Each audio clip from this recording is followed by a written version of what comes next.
Ready.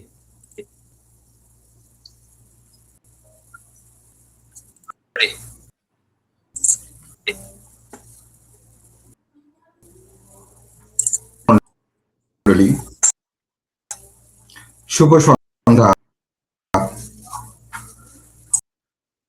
আপনারা যারা আমাদেরকে এখন দেখছেন এবং পরবর্তীতে যারা সবাইকে জানাই শুভেচ্ছা ও অভিনন্দন বিএসএফ অনলাইন টিভির পক্ষ থেকে। আপনারা দেখছেন কমিউনিটির পরিচিত মুখ ও তাদের স্বল্প নিয়ে অনুষ্ঠান স্বপ্ন ও সাফল্য।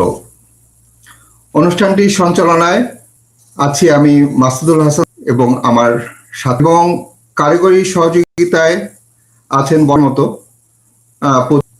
আর অনুষ্ঠানটি তো হচ্ছে রহমানের কোম্পানি মার্ক রিয়েলিটি সৌজন্যে। শুধু দর্শক মন্ডলী, আমরা এমন তিনজন গুণী সামাজিক ব্যক্তিদের নিয়ে আপনাদের সামনে আজকে হাজির হয়েছি। নিজেদের চিন্তা শক্তি উদ্ভাবনী প্রয়োগের মাধ্যমে নিজেরা সফল হয়ে কমিউনিটিতে সেবা দিয়ে আসছেন। প্রিয় দর্শক, আমাদের মধ্যে রয়েছেন আমাদের সম্মানিত কমিউনিটির মানুষগুলো, জনাব ফারুক, আবুল হাসান রাশেদ, জনাব আতিকুর রহমান। বিএসএফ অনলাইন টিভির পক্ষ থেকে আপনাদের আন্তরিক স্বাগত। আমরা পরিচিত, তিনি শুধু ক্যারিয়ারে সফল নন, বরং পুরো বাংলাদেশি কমিউনিটির জন্য উজ্জ্বল দৃষ্টান্ত। তিনি হলেন ফারুক সলিমা, একজন সফল ক্লেম অ্যাডজাস্টার।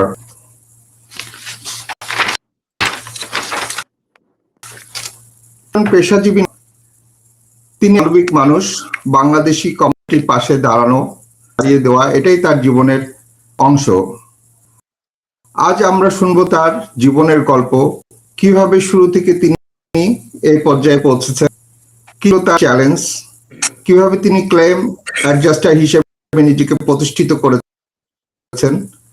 একজন ইঞ্জিনিয়ারিং গ্রাজুয়েট হিসেবে তার যাত্রা শুরু, কিন্তু জীবনের মোড় তাকে নিয়ে আসে সম্পূর্ণ এক ভিন্ন পরিশ্রম, ধৈর্য ও মানুষের প্রতি দায়বদ্ধতা। এই তিনটি শক্তি তাকে আজকের বর্তমান অবস্থানে নিয়ে এসেছে। চলুন আমরা সরাসরি শুনি ফারুক সলিমুল্লাহ ভাইয়ের মুখে তার জীবনের গল্প। ফারুক ভাই, আপনাকে বিএসএফ অনলাইন টিভিতে স্বাগতম। যে আপনাদেরকে সবাইকে ধন্যবাদ আমাকে এখানে নিয়ে আসার জন্য। Thank you very much.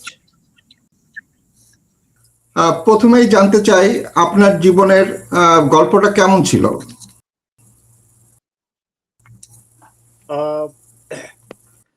আমি অ্যাকচুয়ালি আমি তো ঢাকাতে বড়, আমার কলেজ ইউনিভার্সিটি সব ঢাকাতে। পরে আমি বাংলাদেশ ইঞ্জিনিয়ারিং ইউনিভার্সিটি থেকে ব্যাচেলার্স করার পরে আমি চলে যাই দুবাইতে। তো দুবাইতে আমি বেশ কয়েক বছর ছিলাম। ওইখানে আমি এজ এ প্রজেক্ট ইঞ্জিনিয়ার হিসাবে এইচভিএসি এবং প্লাম্বিং এর উপরে আমি যথেষ্ট কাজ করেছি, এবং ওইখান থেকে আমার একটা কনস্ট্রাকশন উপরে মানে আমার I got a really good experience. তারপর আমি চলে আসি, আমার ফ্যামিলি নিয়ে চলে আসি আমি কানাডাতে এসে আমি আবার ইউনিভার্সিটিতে ভর্তি হই। ওইখানে আমি কম্পিউটার সায়েন্সে ব্যাচেলার্স করি, এবং কানাডাতে গ্রাজুয়েশন করার পরপরই আমি আমেরিকা চলে আসি 2004-এ, এবং 2005-এ আমি আসি পেনসিলভেনিয়াতে আসার পরে আমি ফিলাডেলফিয়া সিটির সাথে অনেক কনস্ট্রাকশন ইনভলভ ছিলাম, like city funded, state funded, যেমন আরডিএ, ফিলাডেলফিয়া সিটি, এরকম গভর্নমেন্ট অর্গানাইজেশনগুলোর সাথে আমি প্রচুর কনস্ট্রাকশনে কাজ করার পরে সামহাউ মানে কিছু কিছু কানেকশনের মাধ্যমে আমি পাবলিক অ্যাডজাস্টার সম্বন্ধে জানতে পারি, এবং আমি দেখলাম যে ইনফ্যাক্ট আমার মনে হয় না যে বাংলাদেশ কমিউনিটিতে আমার আগে কেউ এই লাইনে আসছে। হ্যাঁ, তখন আমার মনে হলো যে ইট শুড বি হেল্পফুল, মানে কমিউনিটির জন্য, আমার নিজের জন্য এটা নিউ ডাইমেনশন। তখন 2016-এ আমি লাইসেন্স নিলাম এবং আমি একটা কোম্পানির সাথে প্রায় 3 বছর কাজ করার পরে আমি নিজেই বিজনেস ওপেন করলাম। আমি এবং আমার ওয়াইফ রুমানা, আমরা দুজনে একসাথে বিজনেসটা শুরু করি এবং তারপর থেকে আমরা আজকে প্রায় কত 8, 9, 10 বছরের মতো, আমি অলমোস্ট 10 ইয়ার্স, হ্যাঁ, এজ এ পাবলিক অ্যাড্রেসার আমি কাজ করতেছি। আমি প্রথম দিকে প্রচুর কাজ করছি আপনার আফ্রিকান ইমিগ্রেন্টদের ভিতরে। এরপরে বাংলাদেশ কমিউনিটিতে আসছি আমি গত হয়তো 3-4 বছর। তার আগে ছিলাম আমেরিকান কমিউনিটিতে বেশি কাজ করছি এবং আমি বুঝতে পারছি যে নিজের community is different than any other community, and I am very শুরুতে কি ধরনের চ্যালেঞ্জের মুখোমুখি?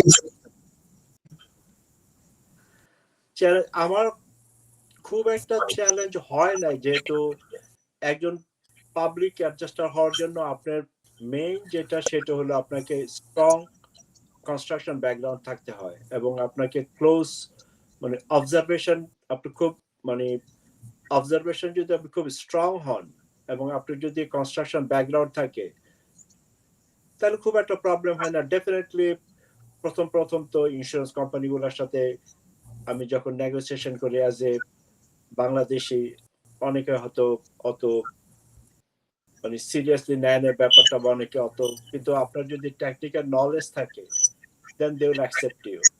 এবং এখন অনেকদিন কাজ করার পরে মোস্ট অফ দ্য অ্যাডজাস্টার আমি চিনি, ওরা আমাকে চিনে, তো নাও ইটস ভেরি স্মুথ। কিন্তু প্রথম দিকে ডেফিনেটলি অত স্মুথ ছিল না।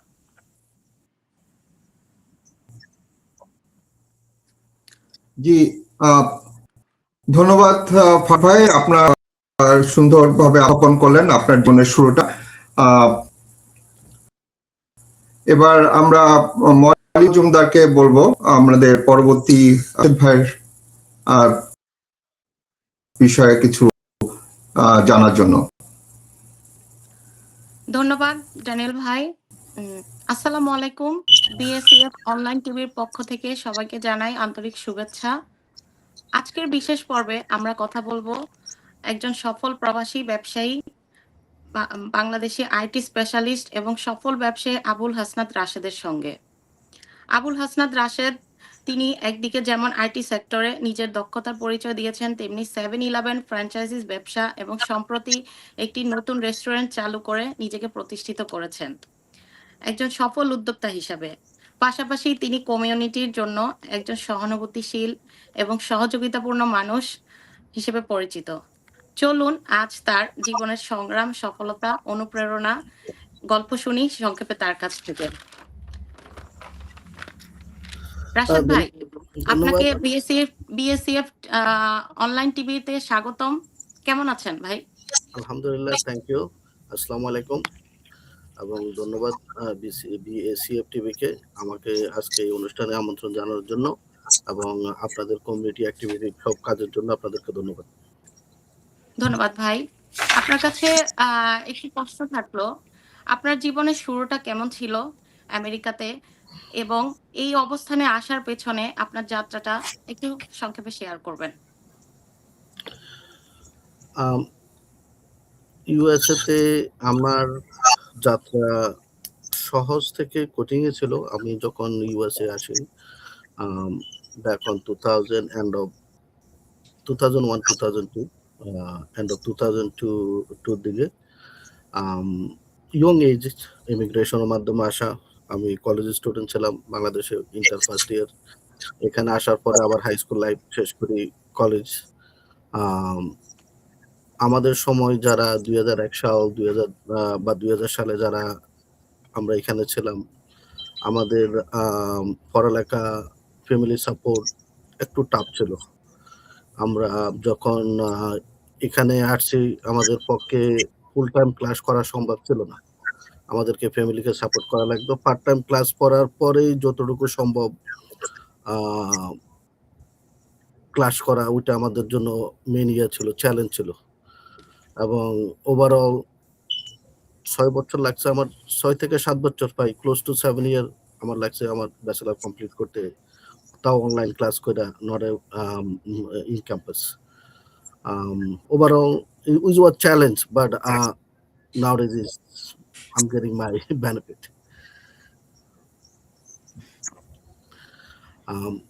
প্রথমত আমরা যখন এখানে আসলাম 2001 সালে, আমাদের মেইন অ্যাক্টিভিটি ছিল সবাইকে, এখন আমাদের কমিউনিটি সবাই প্রফেশনাল লাইনে জব করতেছে, আমরা এই অপরচুনিটি আমরা পাইনি। আমাদের জব করা লাগছে অড জব, আমাদেরকে জব করা লাগছে, আপনারা হয়তো জানেন যারা এখানে ছিল অনেকেই, আমাদেরকে কাজ করা লাগছে লড স্টোর নামে একটা ডিপার্টমেন্ট স্টোর ছিল। আমরা সবাই ওইখানে পার্ট টাইম ফুল টাইম যে যেভাবে পারতাম কাজ করতাম, বাট কিন্তু আমার একটাই লক্ষ্য ছিল তখন, দেন I need to be get somewhere to need to be settled down. So এডুকেশনটা আমি কন্টিনিউ করে গেছি, কখনো টাকার পিছনে দৌড়েনি। Then I know that one day is gonna get, সফলতা আসবে। তো আমি সবসময় চেষ্টা ছিল দেন আগে নিজেকে প্রতিষ্ঠিত করতে হবে, তারপর টাকার পিছনে আমি দৌড়াবো। তো টাকা আমার মেইন লক্ষ্য ছিল না, লক্ষ্য ছিল দেন আগে আমি ডিগ্রি শেষ করতে হবে, তারপর প্রতিষ্ঠিত হবে, এটাই আমার মেইন লক্ষ্য ছিল আসার পর থেকে। Thank you. এবং আপনি হয়েছেন, আপনি আমাদের মাঝে আপনি একজন বড় সফল ব্যবসায়ী, এবং সেই জন্য অনেক ধন্যবাদ রাশেদ ভাই। এখন আমরা পরবর্তী ড্যানিয়েল ভাই, আপনি পরবর্তী প্রশ্ন করুন আমাদের আতিকুর রহমান, জনাব আতিকুর রহমান। আমরা ধন্যবাদ রাশেদ ভাই, ধন্যবাদ আপনার মূল্যবান। জি, এখন আমরা বলবো এমন একজন তরুণ উদ্যমী ও যিনি খুব অল্প বয়সে রিয়েল এস্টেট জগতে প্রবেশ করে নিজের অবস্থান তৈরি করে নিয়েছেন। তিনি শুধু একজন সফল রিয়েলটর নন, বরং কমিউনিটির জন্য করে যাচ্ছেন নিরলসভাবে। আজকের আমার অতিথি আতিকুর রহমান। আতিক ভাই, আপনাকে স্বাগতম বিএসএফ অনলাইন টিভিতে। কেমন আছেন? আসসালামু আলাইকুম, আমি ভালো আছি, থ্যাংক ইউ। এন্ড আমাকে বিএসইএফ অনলাইন টিভিতে আমন্ত্রণ করার জন্য খুব ধন্যবাদ সবাইকে। জি, এই রিয়েল এস্টেট ব্যবসায় যে আপনি প্রবেশ করেছেন, এই সবটা আপনি কিভাবে দেখা শুরু করলেন? আমাদেরকে যদি আপনার এই যাত্রাটা একটু বলতেন। তো ধন্যবাদ, খুবই সুন্দর একটা প্রশ্ন। আমি অ্যাকচুয়ালি আসছি আমেরিকাতে 2013-এ। আইসাই আমি প্রথমে স্কুলে, হাই স্কুলে স্টার্ট করছি, হাই স্কুল আমি আমার ফিনিশ করছি। তখনই আপনারা সবাই জানেন যে আমার বড় ভাই, আমার গার্ডিয়ান মোহাম্মদ লুৎফুর রহমান, তিনি এই ব্যবসার সাথে বিগত আজকে থেকে প্রায় অলমোস্ট 18-19 ইয়ার্স থেকে এই ব্যবসার সাথে জড়িত। তো আমার যখন ফ্রি টাইম থাকতো তখন ওনার সাথে টাইম গুলো স্পেন্ড করতাম, ইনস্টেড অফ অন্যদিকে কোনো দিকে টাইমটা ওয়েস্ট না করে ওনার সাথে টাইমটা স্পেন্ড করতাম, দেখতাম উনি কি করে না করে। ওইখান থেকে আমার অনুপ্রেরণাটা জাগ্রত হয়েছে।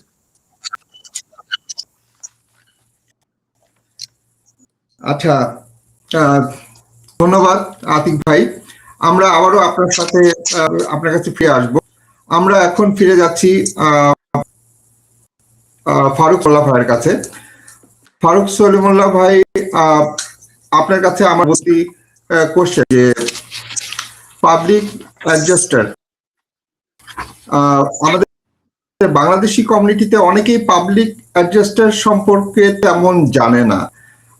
আমি প্রথমেই জানতে চাই এই পাবলিক অ্যাডজাস্টার এই বিষয়টা আসলে কি?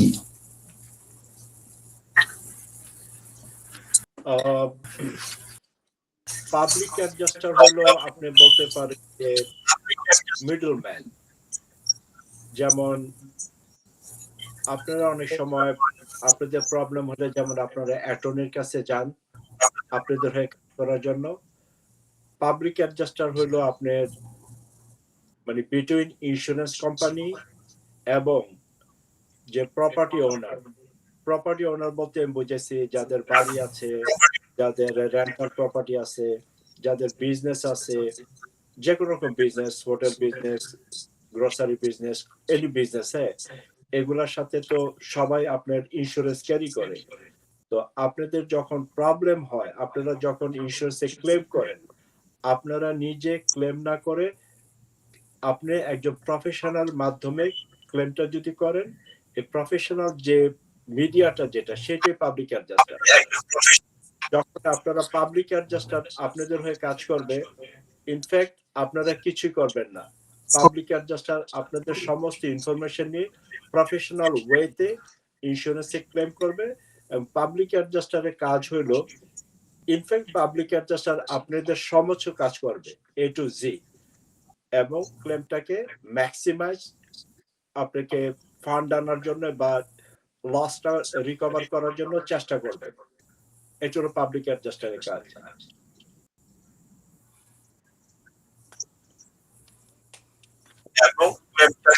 জি ড্যানিয়েল ভাই, হ্যাঁ ধন্যবাদ জনাব ফারুক সলিমুল্লাহ। ওকে, আমরা এবার ফারুক ভাই, আসলে বাংলাদেশি আমেরিকানদের মাঝে পরিচিত এবং জনপ্রিয় করে তোলার জন্য আপনি একজন পথিকৃৎ। আপনাকে অসংখ্য ধন্যবাদ। আমরা আবারও আপনার কাছে ফিরে এখন যাচ্ছি মলি মজুমদারের কাছে। ধন্যবাদ জনাব ফারুক সলিমুল্লাহ আপনার সুন্দর বক্তব্যের জন্য। আমরা এখন আবার ফিরে যাচ্ছি রাশেদ ভাইয়ের কাছে। রাশেদ ভাই, আপনি আইটি ক্যারিয়ারে আমরা জানি আপনি অনেক বছর ধরে, সো আপনি কিভাবে আইটি সেক্টরে আসলেন এবং এই শিক্ষার শুরুটা কোথা থেকে, যদি আমাদেরকে একটু জানাবেন। ধন্যবাদ। দেখেন, আইটি আমার ব্যাকগ্রাউন্ড, যখন আমি দেশে ছিলাম আমি সায়েন্সের স্টুডেন্ট ছিলাম এবং ইচ্ছা ছিল একসময় ডাক্তার হওয়ার। এখানে আসার পরে দেখি আমার পক্ষে এটা অসম্ভব। পড়াশোনা যখন শেষ করলাম 2008-এ, আমার এক ক্লোজ ফ্রেন্ড, ওর ব্যাকগ্রাউন্ড ছিল ওয়েব ডিজাইনার, তো আমাকে বললো then we should start IT career. আমার ব্যাকগ্রাউন্ড হলো কম্পিউটার সায়েন্স, ওর হলো ওয়েব ডিজাইনার, তাও কম্পিউটার সায়েন্স। ওইগুলো করে ওই অনুপ্রেরণা থেকে দুজনে একসাথে আরম্ভ করলাম। আরম্ভ করার পরে 2009-এ আমার প্রথম জব হয়, না 2010-এর শেষে, 10-এ আমি প্রথম এই আইটি সেক্টরে আসা। যখন আমরা আইটি সেক্টরে আসি তখন আমাদের কর্পোরেট ওয়ার্ল্ডে আমাদের তেমন বাঙালি ছিল না। আমরা জব ইন্টারভিউ এগুলো খুব টাফ ছিল, চাকরিটা পাওয়া, এবং এই নিয়ে শুরু আইটি সেক্টর। তখন থেকে 2009 থেকে এখন পর্যন্ত এই different organisation, different corporate, financial, banking, Google, Facebook, bank, insurance. জি ধন্যবাদ জনাব রাশেদ। আমরা একটু জানতে চাই, আপনি একজন আইটি স্পেশালিস্ট হয়েও আপনি এখন ব্যবসায় প্রবেশ করেছেন, সো এই সিদ্ধান্তটা কিভাবে নিয়েছেন? সিদ্ধান্ত আমি 2009 যখন আমি প্রফেশনাল জব আরম্ভ করলাম, তখন থেকেই আমি 9 to 5 জব করার ইচ্ছা ছিল না, এখনো ইচ্ছা নাই।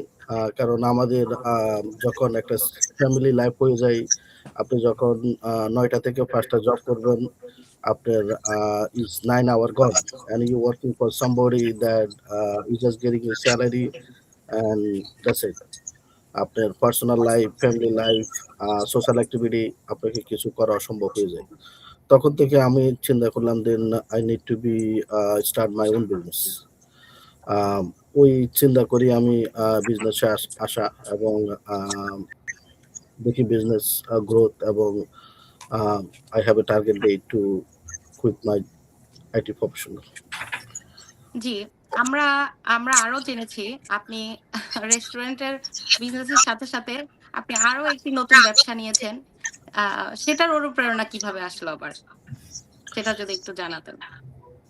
বিজনেস যখন আরম্ভ করছি ওই অনুপ্রেরণা থেকে আসা multi business franchise is one personal is restaurant is a personal business franchise and it to be work with the 7-Eleven their rule and regulation before I started I wasn't aware of it all this rule and regulation for 7-Eleven but it's a good business everybody should start it now restaurant is your own business you can make your own decision আপনার opening closing food wise modify and same time আমাদের বাঙালি কমিউনিটির জন্য restaurant দরকার হালাল business আমাদের অনেকের সিটিতে আমাদের অনেকের বিজনেস আছে বাট আমাদের যেভাবে আমাদের বাঙালি গ্রোথ হতেছে ওইরকম বসার কোনো জায়গা নেই তো সবকিছু চিন্তা ভাবনা করে আমি যদিও আমার রেস্টুরেন্টের নাম Indian restaurant is was before I don't change the name yet but is 100% halal so আমাদের কমিউনিটির চিন্তা কইরা দেন বসার জন্য আমাদের পার্টি হল দেন 70-80 জন লোক একসাথে বসার জায়গাটা কম সবকিছু কমিটি এবং ব্যবসার দিক দিয়ে এই জন্য রেস্টুরেন্ট আসা খুবই ভালো আমরা আপনার জানতে পেরে আমরাও যাব আমরা সবাই খুবই খুশি আপনার সফলতার জন্য রাশেদ ভাই আপনার এই সফলতার সবচেয়ে গুরুত্বপূর্ণ বিষয়গুলো কি আপনি কি মনে করেন সফলতা কোনো সংখ্যা নাই আমি সফল হয়েছি কিনা সেটা আসলে এখনো জানা নেই আপনার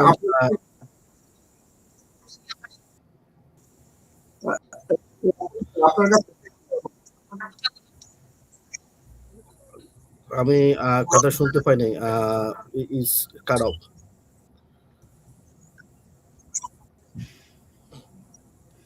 হ্যালো হ্যাঁ জি রাশেদ ভাই আপনি কন্টিনিউ করেন আপনার সফলতার সবচেয়ে গুরুত্বপূর্ণ বিষয়টা কি যদি আপনি যা মনে করেন আমাদেরকে একটু জানাবেন সফলতার কোনো সংখ্যা নাই রাশেদ ভাই আপনার রেস্টুরেন্টের নাম যদি একটু বলতেন এবং কোথায় অবস্থিত আছেন আমার রেস্টুরেন্ট নাম Indian restaurant this is the name was before and is going to be changed as a Spice Garden and address is 1634 South Street between 16 and 17 South Street উপরে and is 100% halal ধন্যবাদ আপনাকে thank you সফলতা যেটা আমি বলছি সফলতা কখন কিভাবে আসছে তা আমার জানা নেই বাট আমি সব সময় নিজেকে বিলিভ করি দেন নিজের চেষ্টা করতে হবে এবং সৎ থাকতে হবে you need to work hard and you need to be believe on yourself and be honest always ধন্যবাদ ভাই আমরা আরো জেনেছি আপনি কমিউনিটির জন্য অনেক কাজ করেন আপনি খুবই ব্যস্ত একজন মানুষ এই বিষয় নিয়ে কিছু বলবেন কমিউনিটি যেটা আমি কিছুদিন আগে 2019 যখন আমি নিউ ইয়র্ক সিটি থেকে ফিলাডেলফিয়া মুভ হয়ে আসি আমি অলওয়েজ ফিলাডেলফিয়াতে উইসফিলিতে 2001 সাল থেকে বাট জবের ক্ষেত্রে বিভিন্ন জায়গায় আমাকে যাওয়া লাগতো বিভিন্ন স্টেটে তো 2019 রাইট ডিউরিং কোভিড আমি যখন কমিউনিটিতে আসি আমাদের কিছু ফ্রেন্ড ছোট ভাই বড় ভাই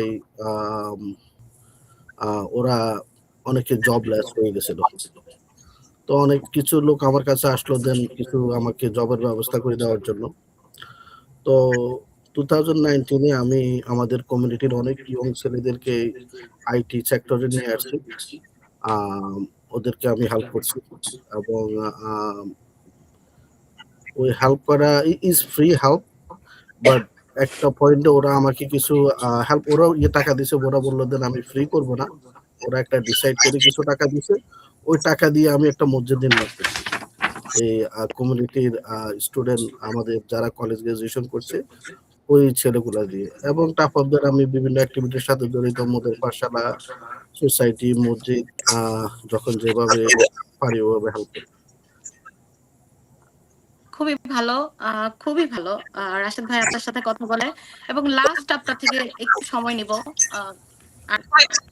সময় বাড়াবো না আপনার প্রশ্নটা হলো নতুন প্রজন্মের যারা আইটি বা ব্যবসায় আসতে চায় তাদের উদ্দেশ্যে আপনার পরামর্শটা জানাবেন IT sector is changed nowadays so anytime if you started IT career, make sure you consult with somebody. If you are college graduate, make sure follow the right tools এবং ডিসিশন নেওয়ার আগে চিন্তা করবেন, কারণ IT sector is not like before anymore. যেটা আমাদের we all know এখন AI artificial ইন্টেলিজেন্সের যুগ, এখন corporate world totally change. So any decision you make sure you think twice, consult with somebody, then IT sector. Our ব্যবসা always open. 7-Eleven is a good business. There is a more franchise out there. You can start a franchise. If you are a full-time employee, then franchise business is good for you, because there is a rule regulation to run the business. You don't need to be there all the time. So 7-Eleven start করতে পারে, এবং আরো অনেক franchise আছে, you name it, Popeyes. Yes, চাইলে সবকিছুই সম্ভব, তাই না জনাব রাশেদ? ইয়েস, অনুপ্রেরণা থাকতে হবে, ইচ্ছা শক্তি থাকতে হবে। ধন্যবাদ জনাব রাশেদ, আপনাকে আমাদের মূল্যবান বক্তব্য দেওয়ার জন্য এবং আপনার মূল্যবান সময় ব্যয় করার জন্য অসংখ্য ধন্যবাদ। এবং আমরা ফিরে যেতে চাই এখন ড্যানিয়েল ভাইয়ের কাছে। Thank you.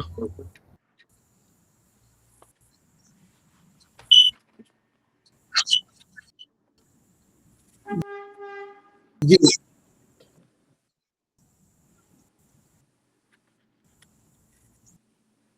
ধন্যবাদ রাশেদ ভাই আপনার মূল্যবান বক্তব্য এবং সময় দেওয়ার জন্য, বিএসসিএফ টিভির সাথে থাকার জন্য, এবং ভবিষ্যতে আপনি সবসময় আমাদের থাকবেন এই কামনাই করি। আমি এখন ফিরে যাচ্ছি ফারুক সলিমুল্লাহ ভাইয়ের কাছে। আমার পরবর্তী কোশ্চেন ফারুক ভাইয়ের কাছে। অনেকেই ভাবে ইন্স্যুরেন্স ক্লেম করতে সরাসরি ইন্স্যুরেন্স কোম্পানির সাথে যোগাযোগ করলেই যথেষ্ট, তাহলে একজন হোম ওনার কেন পার করবেন? হ্যাঁ, একজন ইনসিওর্ড, সে বাড়ির মালিক বা ব্যবসা মালিক, সে চাইলে সরাসরি নিজে ক্লেম করতে পারে, এবং বেশিরভাগ ক্লেম অ্যাকচুয়ালি ইনসিওর নিজেই করে। কিন্তু ডিফারেন্সটা হলো যখন একজন প্রফেশনাল ইনভলভ হয়, যে প্রথমে আমরা যে জিনিসটা দেখি বা যেটা দেখা দরকার যে আপনার কারেক্ট পলিসি আছে কিনা। আপনি ক্লেম করলেন, ক্লেম ডিনাই হলো, প্রথমে আমরা দেখি যে পলিসিটা ঠিক আছে কিনা। তারপরে আমরা দেখি যে আপনার মানে আমরা এভিডেন্স গুলা কালেকশন করি, যে কি হয়েছে, কিভাবে হইলো, প্লাম্বার রিপোর্ট, আমরা সবকিছু একসাথে কালেকশন করার পরে, এবং আমরা যখন ক্লেমটা ফাইল করি, হ্যাঁ, আমরা পুরো ডিটেলস আমরা জানাই ইন্স্যুরেন্স কোম্পানির কাছে, যেটা হয়তো একজন ইনসিওর্ড সে জানে না কিভাবে এটা প্রেজেন্ট করতে হবে, এবং ডিটেলস জানানোর উপরে ক্লেমটা সম্পূর্ণ ডিপেন্ড করে। আমরা যখন ক্লেমটা করি, আমরা প্রথমে ইন্স্যুরেন্স কোম্পানিকে একটা ইনফরমেশন দিয়ে দেই যে ক্লেমটা এত বড় হইতে পারে বা এই ড্যামেজ গুলা হয়, এবং আমরা যখন কথাগুলো বলি, আমরা আমাদের কথার ভিতরে কোনো নেগেটিভ কথা থাকে না, কারণ আমরা জানি কোন ওয়ার্ড গুলা আপনার ফরে যাবে আর কোন ওয়ার্ড গুলা আপনার এগেনস্টে যাবে। কাজে আমরা ভেরি প্রফেশনাল ওয়েতে ক্লেমটাকে রিপ্রেজেন্ট করি। প্লাস আমরা কি করি যে আপনার ইন্সপেকশনের আগে আমরা এস্টিমেট তৈরি করি, এবং ইন্স্যুরেন্স কোম্পানির কাছে মোস্ট অফ দ্য টাইম আগে আমরা এস্টিমেট পাঠাই দিই। তখন একটা অ্যাডজাস্টার সে আসার আগেই সে কিন্তু বুঝতে পারে যে আমি কি চাচ্ছি। হ্যাঁ, কাজে ও কিন্তু প্রিপেয়ার থাকে যে ওকে তার এই ড্যামেজেসে আমি এই পে করব। যেটা একটা বাড়ির মালিক সে নিজে কখনো এটা রেডি করতে পারে না, ইভেন তার যে কন্ট্রাক্টর, রসব কন্ট্রাক্টর এস্টিমেট ইন্স্যুরেন্স কোম্পানি চায়, ওরাও জানেন অ্যাকচুয়ালি ইন্স্যুরেন্সের পেমেন্টের সিস্টেমটা কি। কাজেই নিজে ক্লেম করা আর পাবলিক অ্যাডজাস্টারে ক্লেম করার মধ্যে অনেক পার্থক্য।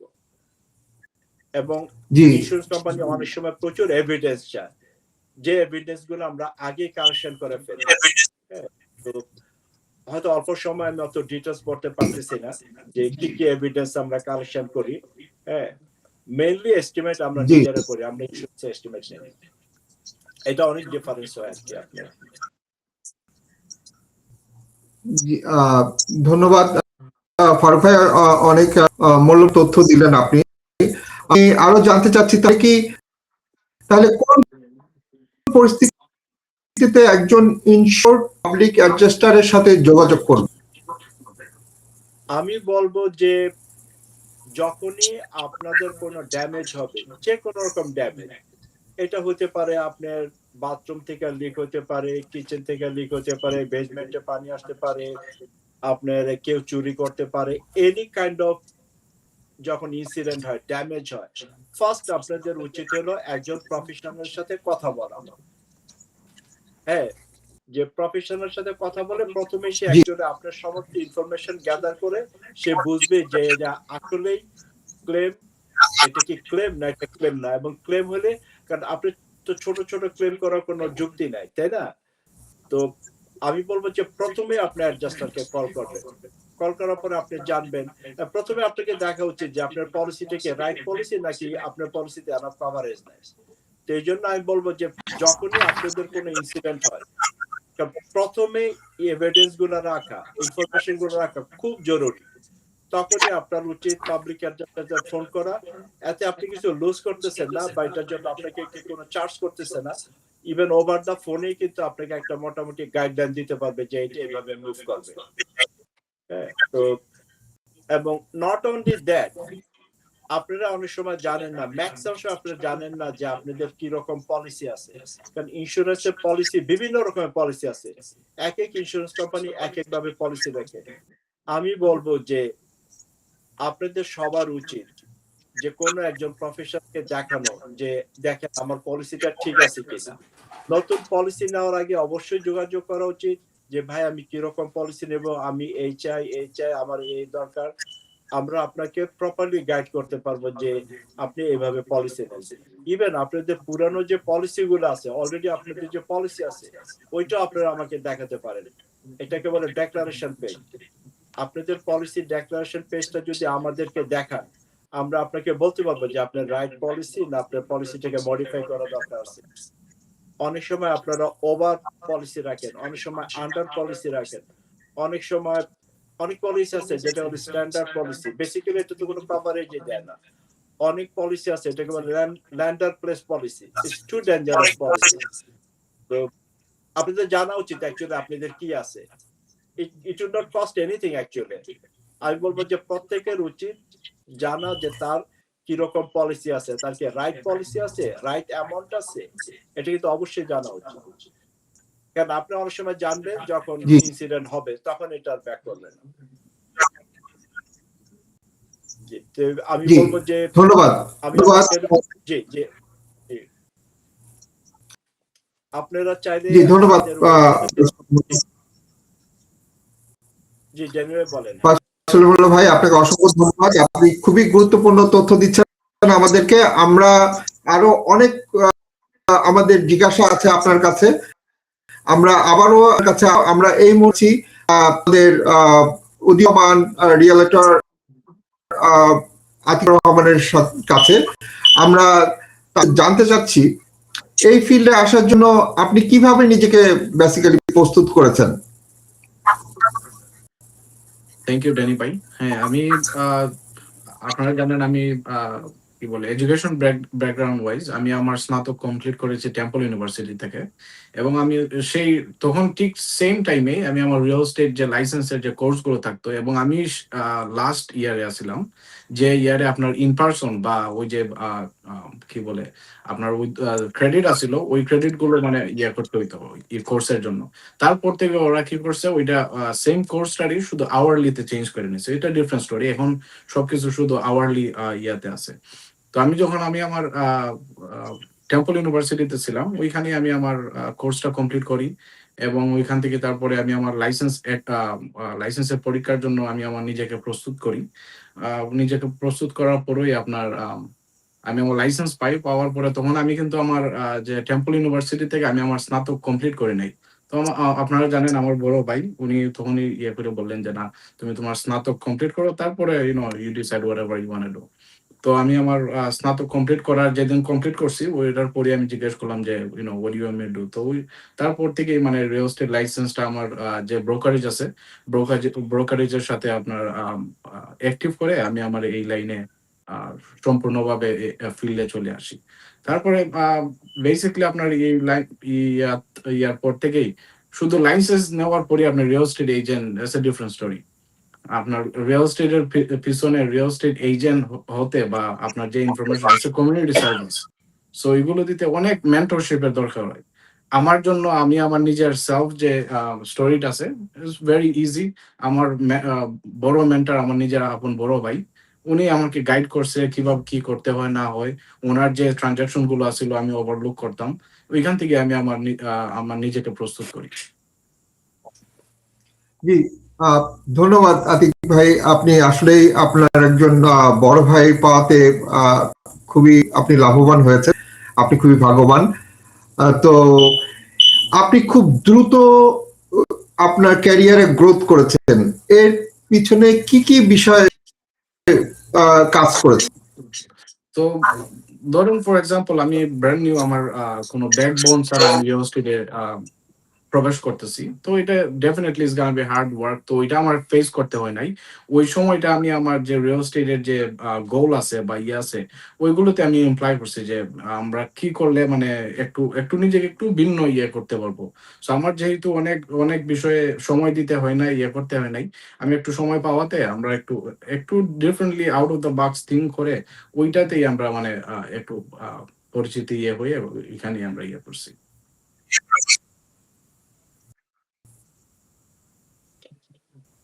জি ডেনি ভাই। ধন্যবাদ, ধন্যবাদ আদিক।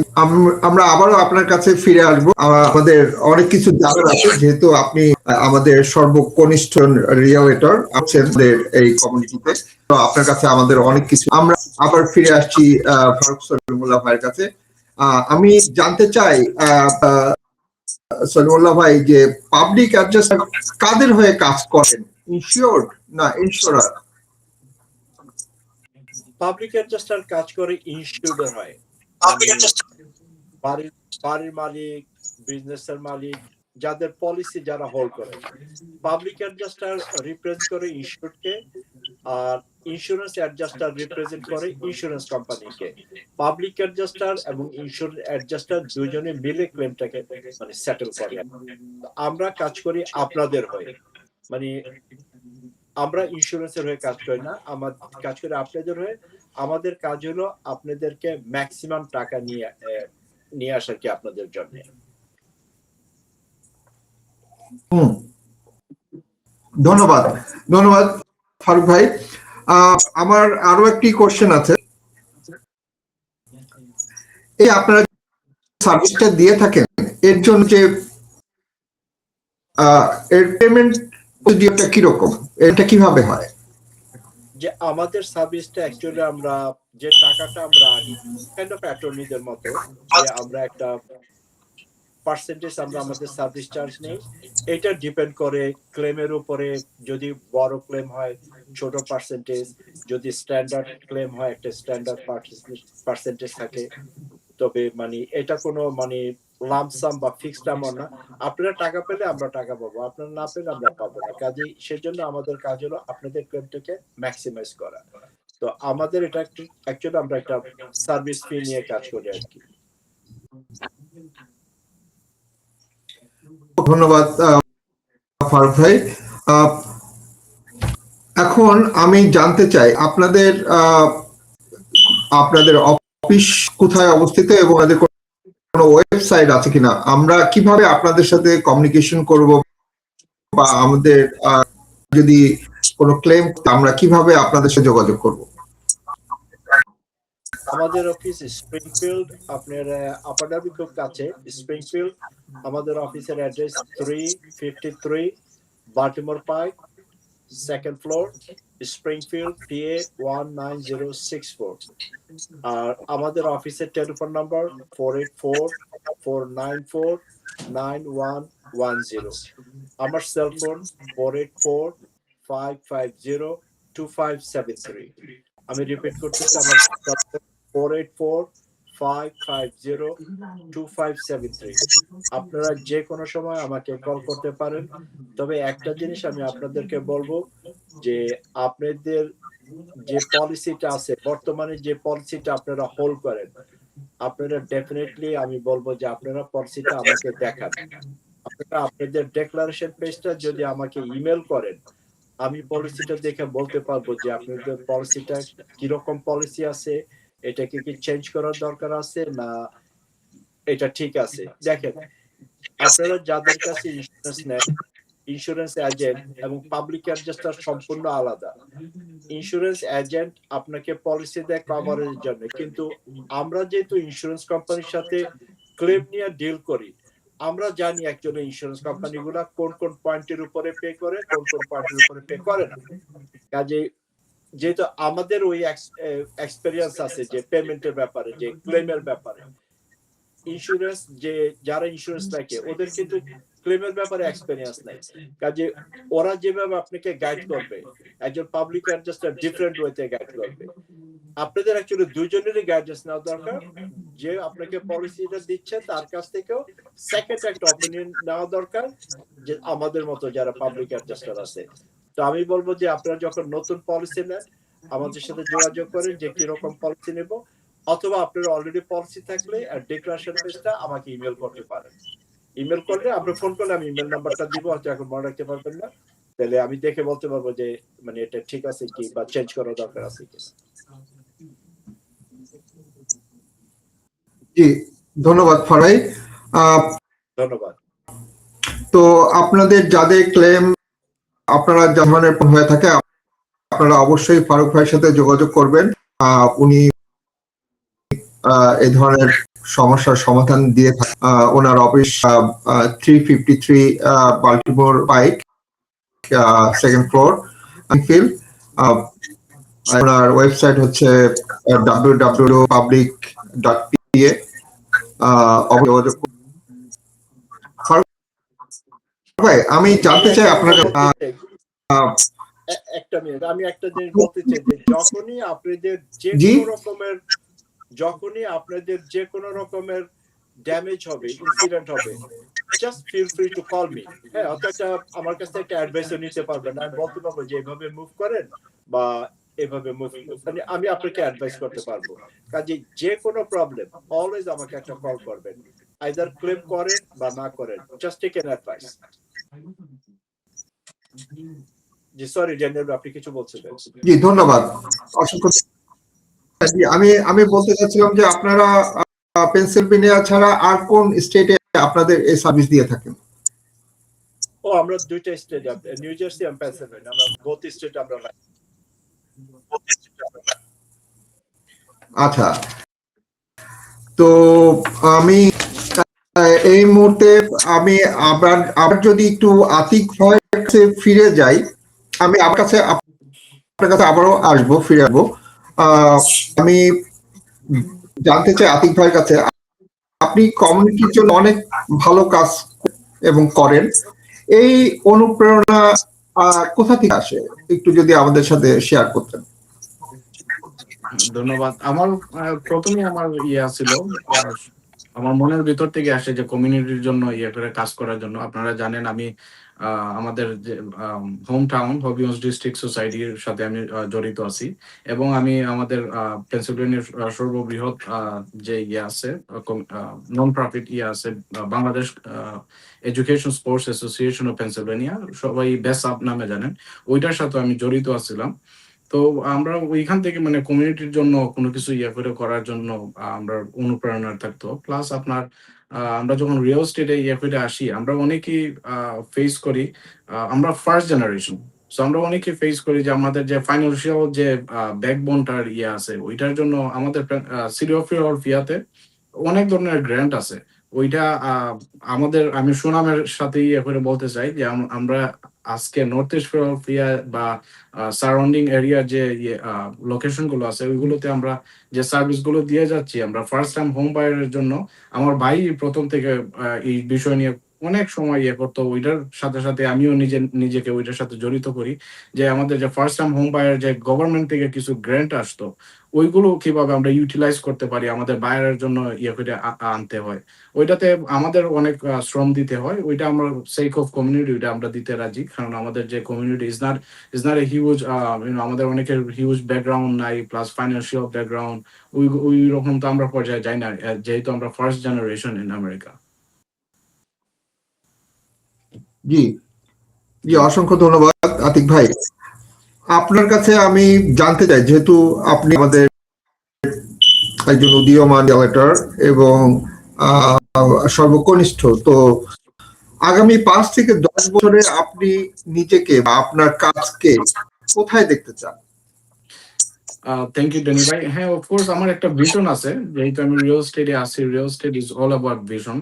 সো আমার আমার একটা প্ল্যান আছে যে আমি বড় একটা টিম ক্রিয়েট করার জন্য, যে আমাদের বাংলাদেশি যে রিয়েলটর সবাই আছি, ওই সবাইকে নিয়ে আমরা যদি পারি একটা টিম, বা আমার নিজের জন্য একটা টিম যদি ক্রিয়েট করতে পারি, ওইটা থেকে আমরা ধরেন মানে 1 থেকে 2, 2 থেকে 4 ওইভাবে আমরা মানে ওইটা ইনলার্জ করতে পারবো। তারপর আপনার জি ওই যে নতুন ইনভেস্টমেন্টের যে আছে, যেহেতু আপনার real estate investment is never bad decision in your life. আমার মনে হয় না আজকে পর্যন্ত যেই বাড়ি কিনে বলতে পারে যে না আমার মানে আজকে বিটুইন দ্য 5 years ডিফারেন্স বলতে পারবে না যে আমার লস হয়েছে। সো ওইটার if you think about investment perspective, that's a different story. আমরা ইনভেস্টমেন্টের ক্ষেত্রে আমরা একটা নতুন একটা ইয়ার জন্য কাজ করতেছি। ইনশাল্লাহ আমরা যে কমিউনিটির আছে ওইটাতে আমরা প্রকাশ করবো যে ইনভেস্টমেন্টের জন্য আমরা কি কি সেক্টরে রাখতে পারতেছি। আমরা যদিও প্রপার্টি ইনভেস্টমেন্ট প্লাস প্রপার্টি ম্যানেজমেন্টের সাথে আমরা জড়িত আছি। সো আমাদের ইনভেস্টর আছে from new York, new jersey, different state, ওই ট্রাই স্টেট থেকে আমাদের ইনভেস্টর আছে, ওইগুলি আমরা ওভারলুক করে থাকি। জি জি, তারপরে আমাদের নতুন আমাদের তো কমিউনিটিটা বিল্ড হইতেছে। জি ড্যানিয়েল ভাই, সরি, আমাদের কমিউনিটি তো বিল হইতেছে। সো নতুন যারা মানে রিয়েল এস্টেট করতে চাইতেছে, আপনারা জানেন এবং খুশি হবেন, আমাদের কমিউনিটিতে সুখবর আসবে, আমাদের নতুন আরেকজন রিয়েলটর যুক্ত হইতেছে। ওই সব জিনিসটা মানে থিঙ্ক করে যদি আমরা একটা টিম বিল্ড আপ করতে পারি, so we can work together and make the community bigger. Thank you Danny ভাই। জি জি, ধন্যবাদ ধন্যবাদ আতিক ভাই, আপনার ভিশনটা খুবই সুন্দর। আশা করি আপনার লক্ষ্যে আপনি পৌঁছান অদূর ভবিষ্যতে। আমি আবার ফিরে আসবো ফারুক সলিমুল্লাহ ভাইয়ের কাছে। আপনার কাছে আমার আর একটা কোশ্চেন, নতুন প্রজন্মের যদি আপনার এই সাফল্য দেখে উৎসাহিত হয়ে এই পেশায় আসে, তাদের জন্য আপনার কি উপদেশ আছে একটু বলবেন?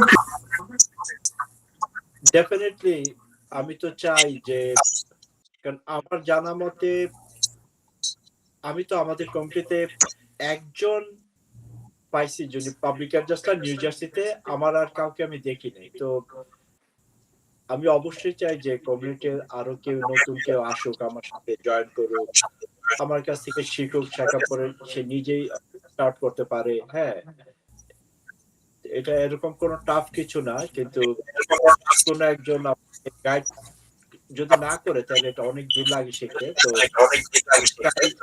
ইভেন আমি নিজেও চাচ্ছি একটা টিম বিল্ড করার জন্য। আমার সাথে আরো 6-7 জন পাবলিক অ্যাডজাস্টার আছে, কিন্তু একজনও বাংলাদেশি না। হ্যাঁ, আপনার সব লোকাল কিছু আছে, কিন্তু আমার নিজের কমিউনিটির একজনও পাবলিক অ্যাডজাস্টার আমার সাথে নাই। কেউ যদি ইন্টারেস্টেড হয় ডেফিনেটলি আমাকে কল করতে পারে, এবং আমি রিয়েলি ওয়ান্ট জাস্ট সামবডি আমাদের কমিউনিটি থেকে আমার সাথে কাজ করে। তো যদি আপনারা পৌঁছায় দেন যে কেউ যদি ইন্টারেস্টেড হয়, তাহলে এটা কমিউনিটির জন্য হেল্পফুল। আপনার যত বেশি মানুষ জানবে যে তত বেশি মানুষ মানে উপকৃত হবে।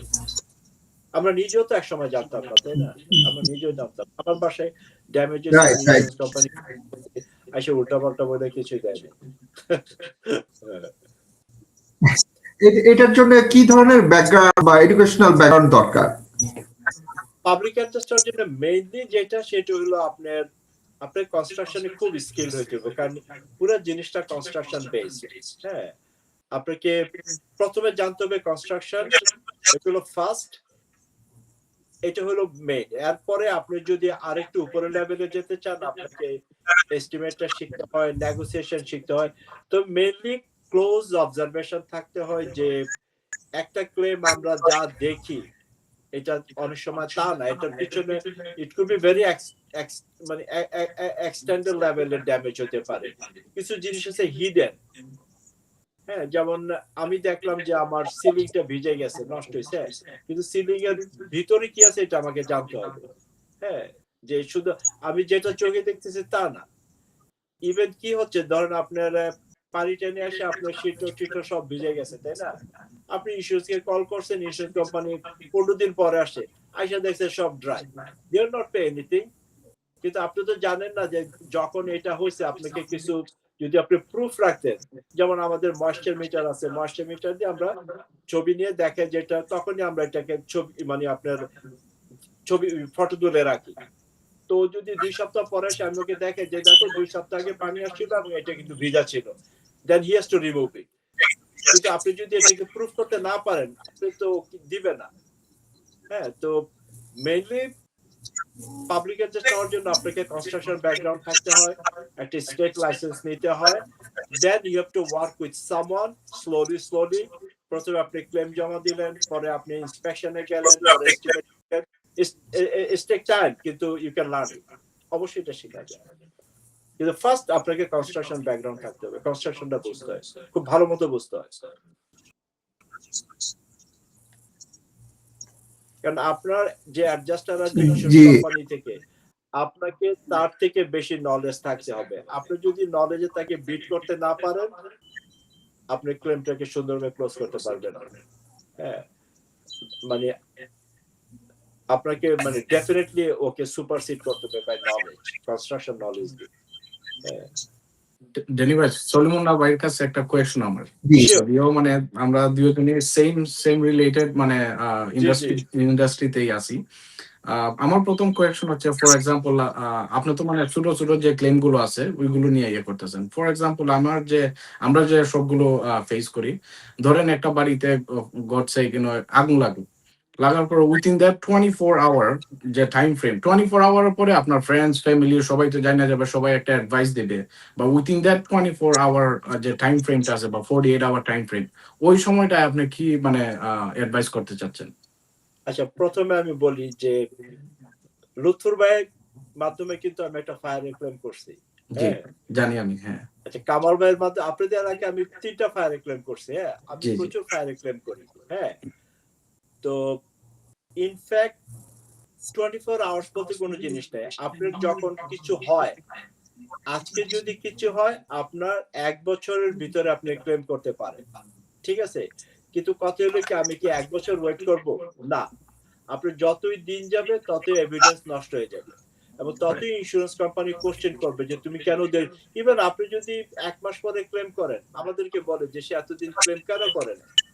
হ্যাঁ, প্রথম কোশ্চেন আসবে এর কারণ। হ্যাঁ, কাজের নিয়ম হলো সুনার ইজ বেটার, ঠিক আছে? আপনাকে সাথে সাথে ক্লেমটা করতে হবে, এবং সাথে সাথে আপনার, যেমন আমরা কি করি, আপনার মনে করেন যে একটা জায়গায় লিক হচ্ছে, তাই না? আমরা একটা স্মল ভিডিও শট রাখি।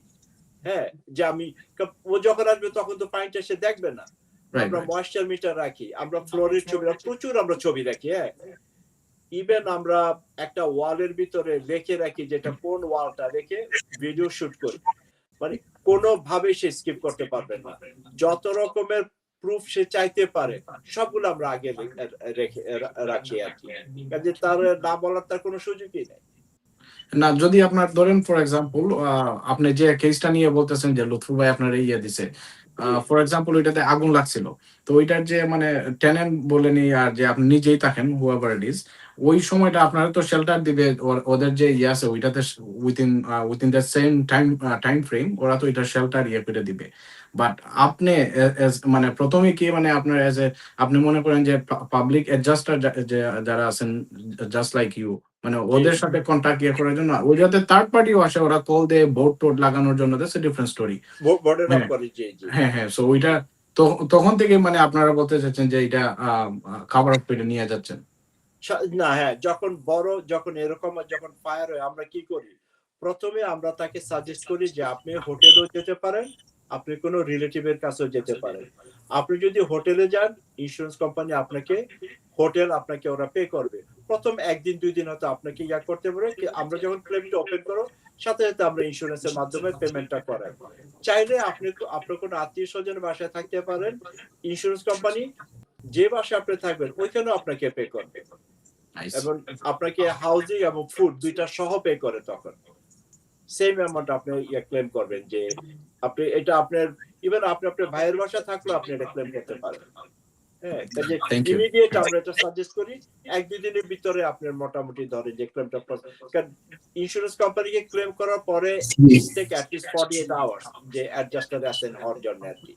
তখন অ্যাডজাস্টার সাথে কথা বলে যে এই করো সেই করো এটা করে।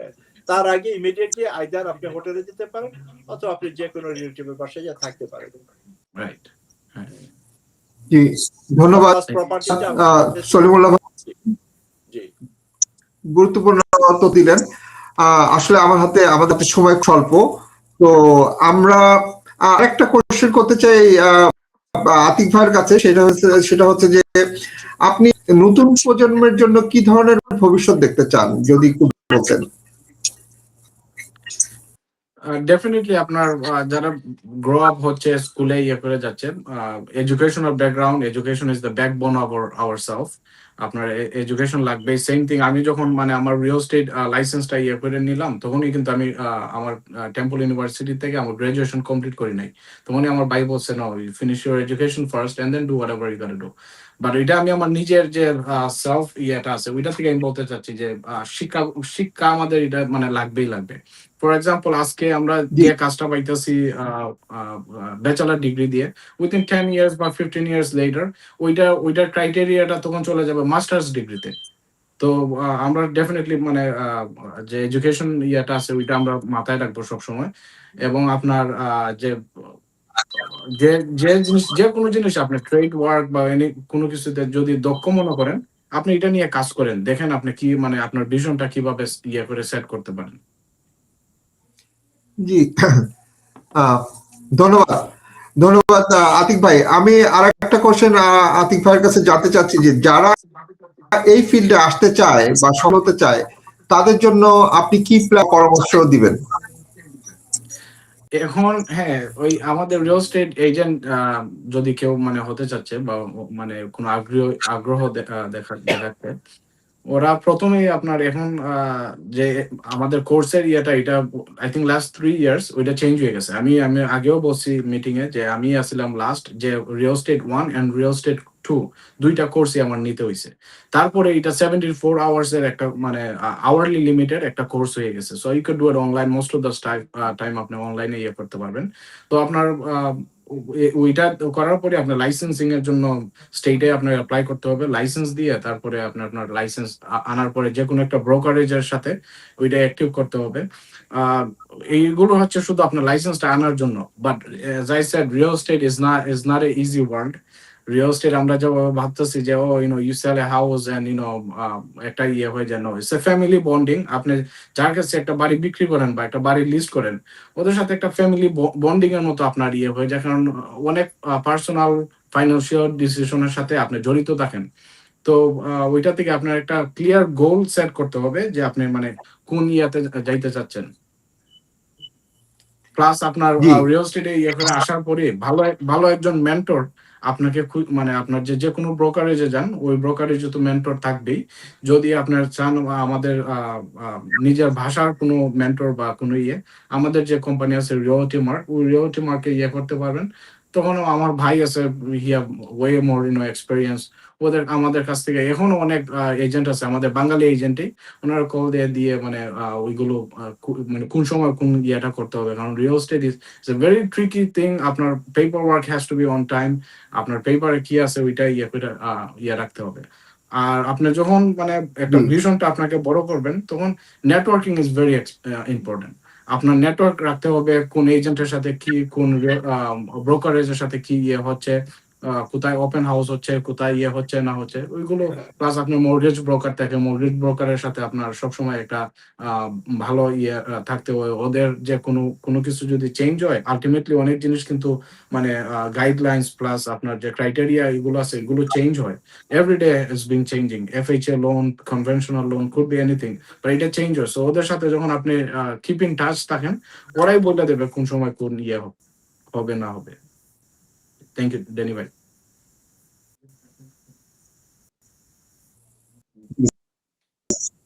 জি, অসংখ্য ধন্যবাদ। অনেক ভীষণ কথা আমাদেরকে জানালেন।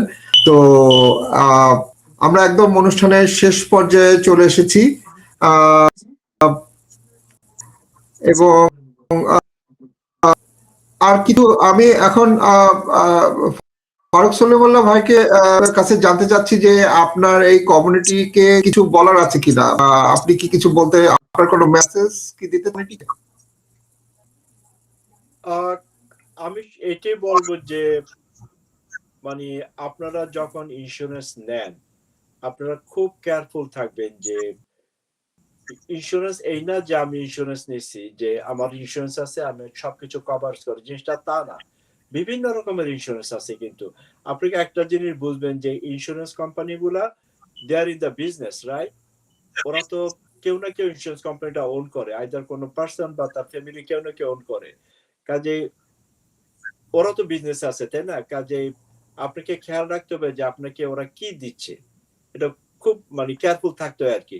এবং আরেকটা জিনিস, অনেক সময় কিন্তু অনেকের ইন্স্যুরেন্স ল্যাপস হয়ে যায় বা ক্যান্সেল হয়ে যায়, অনেক সময় অনেকে জানে না। এগুলো আপনাকে খেয়াল রাখবেন যে আপনার ইন্স্যুরেন্সটা অ্যাক্টিভ আছে কিনা। হ্যাঁ, একটা পলিসির ব্যাপারে আমি সবাইকে বলবো যে খুব কেয়ারফুল থাকার জন্য। অনেক সময় আপনারা নিজেরা পলিসি নেন না, তখন মর্টগেজ কোম্পানি আপনাদের হয়ে পলিসি নেয়। এটাকে বলে lander place policy. This is too dangerous policy.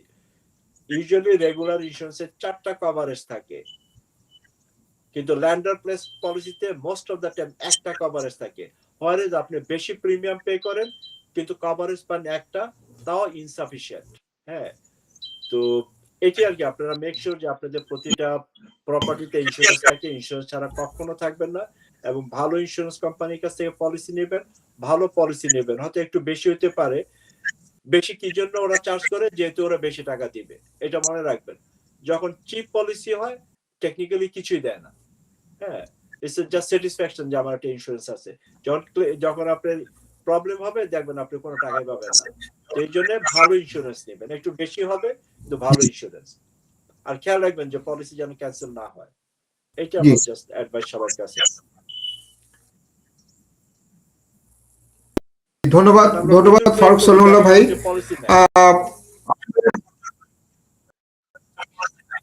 জি জি জি জি, অবশ্যই। তো যারা ইন্স্যুরেন্স নেবেন, ইন্স্যুরেন্স নেওয়ার আগে একজন ক্লেম অ্যাডজাস্টার তাদের পরামর্শ নিয়ে যদি আপনারা ইন্স্যুরেন্সটা নেন, তাহলে আপনার, তো আমি আপনাদেরকে বলবো যে আপনাদের যে কোনো ধরনের ইন্স্যুরেন্সই হোক না কেন, আপনারা একজন অভিজ্ঞ ক্লেম অ্যাডজাস্টারের সাথে যোগাযোগ করে নেবেন।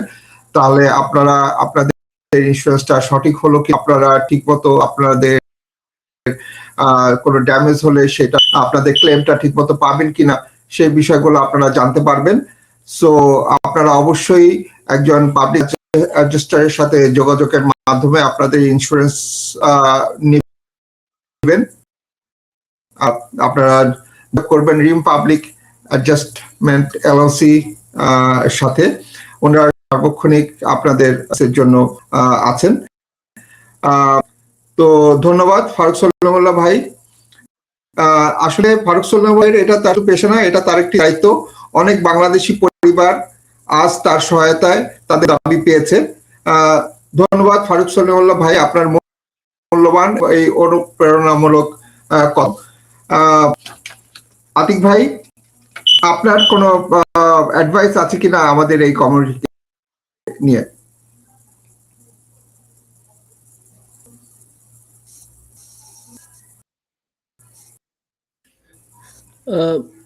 You are muted, Atik bhai. You are muted.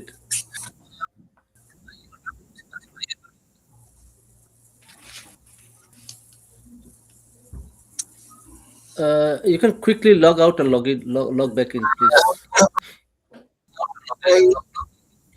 Atik ভাই বোধহয় টেকনিক্যাল কোনো সমস্যায় আছেন। আমরা এই মুহূর্তে ফিরে যেতে পারছি না। তো শুধু দর্শকলি আপনাদেরকে অসংখ্য ধন্যবাদ। আপনারা এখন ছিলেন বিএসইএফ অনলাইন স্বপ্ন ও সাফল্য অনুষ্ঠান। আতিক ভাই এসেছেন। আতিক ভাই, আপনার কোনো মেসেজ আছে কিনা এই কমিউনিটি কে দেওয়ার জন্য? Same thing again. Still, the sound is off.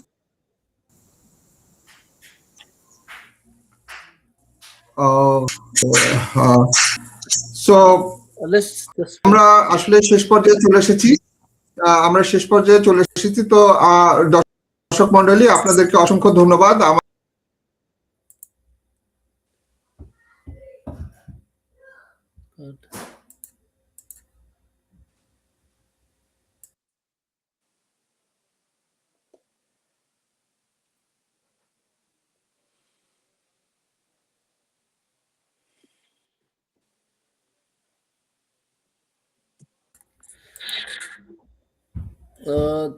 ধন্যবাদ সবাইকে। আমার মনে হয় ড্যানিয়েল ভাইয়ের কানেকশনটা কোনো কারণে হয়তো লস্ট হয়ে গেছে। আতিক ভাই, আপনি কি আছেন? হ্যাঁ, আমার শোনা যাচ্ছে এখন? জি, শোনা যাচ্ছে। তো আপনি হ্যাঁ, যদি sorry, আপনার আমার শুধু লাস্ট কমেন্ট, যদি কমিউনিটির জন্য কোনো মেসেজ থাকে একটু প্লিজ।